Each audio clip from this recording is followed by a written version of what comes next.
Alright, today I'm reviewing Super Spike VBall. Known as US Championship VBall in Japan in the arcades, it was ported to the NES in 1990. VBall's a sports arcade game. It's kind of like NBA Jam's kindly old grandfather. And like NBA Jam, it's 1 to 4 players.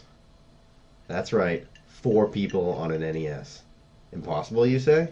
Not if you were lucky enough to have a friend whose parents were divorcing and needed to buy their kids love. I'll be honest, when I first started playing Super Spike VBall, like the father of a cross-eyed kid, I felt regret and low expectations. The graphics are poop, even by early 90s standards. It looks like an Atari swallowed Super Dodgeball and puked it up all over California games. The animations are rigid, and the characters stand around like they think they may have just sharted in their Speedos. But I must admit, I love that Captain Morgan-like victory dance. There's about 8 different level backgrounds, all of which are made unique by Japanese-held American stereotypes. VBall features some very basic sound effects, most of which are pretty lame. But surprisingly, the music isn't horrible. I mean, it's no Zelda soundtrack, but it's better than you'd expect from an arcade volleyball game.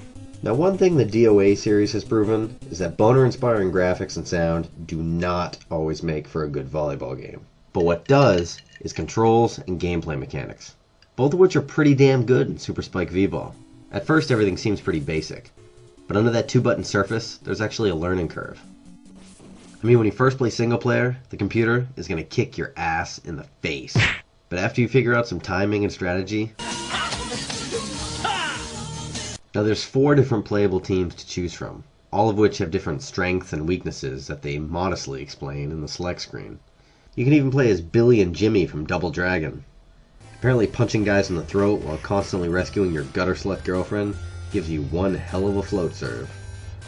The game has a single player or 2-person co-op tournament mode where you can practice, compete in the American circuit, or in the eye-pokingly difficult World Cup. But ultimately, like most sports arcade games, it's all about the multiplayer and the shit talking. It's a great way to give your friends a volleyball facial. Even if spandex and suntan lotion really isn't your thing. Now, even though crap graphics and mediocre music don't detract from a fun volleyball experience, I actually have a few real complaints. First of all, when you play single player, your computer-controlled teammate is like this kid in Dodgeball.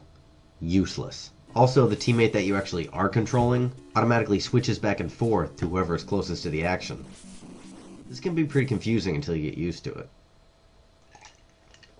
And second of all, VBall is missing that one thing that undeniably makes volleyball great. Hot chicks in bikinis. Swing, swing, swing, swing. Instead, you're surrounded by 8-bit banana hammocks. The only female in the game is the judge. She's just a tease. But overall, I gotta admit, Super Spike VBall won me over. I mean, it doesn't redefine the volleyball experience, but it's a fun, simple arcade game that can make for some really intense multiplayer. So Super Spike VBall gets a 7 out of 10.